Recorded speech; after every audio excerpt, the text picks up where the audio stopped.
যে আমাদের কাছে একটা বোর্ড দিয়ে গেছে একজনে, এটা হচ্ছে আইফোন 8। এই বোর্ডটা বললো যে লোগো আসে, তবে শর্ট আছে, বুঝতে পারছেন? তো এরা আনছে, আনার পর আমি বলে দিছি শর্টটা কোন লাইনে। তো এরা দেখছে, দেখে করতে পারে নাই, আবার দিয়ে গেছে। আমি শর্টের লাইন কিন্তু বলে দিছি, তারপরে পারে না। তো দেখেন, আমরা যখন ভিভ্যাট লাইন যেটাতে ব্যাটারি কানেক্ট হয়, এটাকে কি লাইন বলে? ভিভ্যাট বলে। হ্যাঁ, তো ভিভ্যাট লাইনে যখন পাওয়ার সাপ্লাই কানেক্ট করতেছি, তখন অটো কিছু অ্যাম্পিয়ার নেয়। দেখেন, নেই। এটা আমাদের কেবলের সমস্যা বা কানেক্টরের সমস্যা।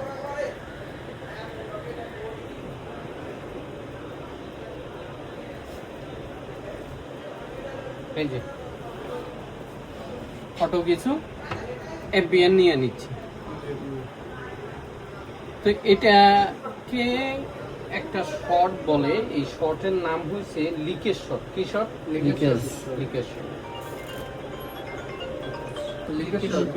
কিন্তু আমরা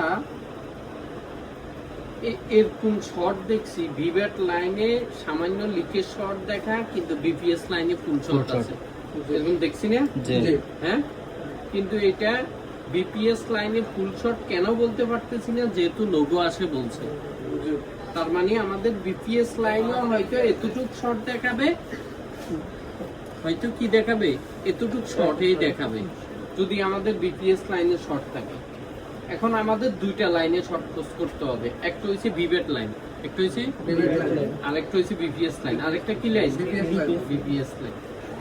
তো আমরা ভিভ্যাট লাইনে কোন পর্যন্ত দেখব এবং বিপিএস লাইনে কোন পর্যন্ত দেখব? কয়েকটা ক্যাপাসিটার আছে কিনা?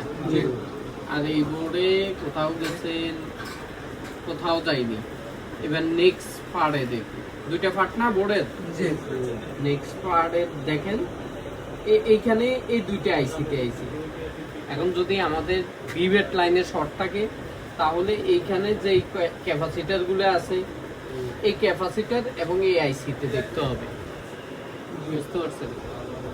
আর যদি বিপিএস লাইনে আমাদের শর্ট দেখা, তাহলে বিপিএস লাইনে আমরা কোথায় কোথায় দেখব? বিপিএস লাইন কিন্তু অনেক বড় লাইন, বুঝতে পারছেন?